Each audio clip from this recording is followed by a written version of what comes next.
總價100萬出頭就可以買到華發觀山水嘅上列別墅啦。呢個位置咧係贈送嘅大露台，將近40平方嘅，而且呢邊仲係單邊位嘅東南向望出嘅視野景觀咧係非常之闊落嘅。入嚟睇我哋主人房套間先啦，現時係擺咗個2米大床，呢個層高咧都係非常之高。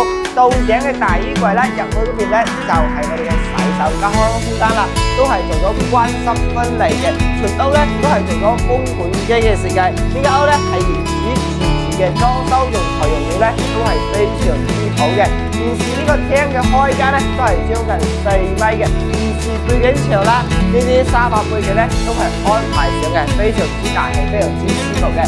入嚟呢邊咧仲有2間客房嘅，先喺呢間可以俾 BB 安排上做咗榻榻米儲物空間咧，都係非常之高嘅。之後咧，隔離呢一邊咧就係我哋嘅公共衛生間，都係做咗乾濕分區嘅。因為呢間可以俾父母住嘅客房，睇下呢啲到頂大衣櫃啦，2米大床，風管機都係安排上嘅。入嚟睇到呢邊咧，就呢邊仲有贈送嘅面積，呢個面積咧全贈送空間嚟嘅，大概咧都有將近30個平方嘅。現時呢套單位嘅總價咧100萬嘅，係高達150方嘅。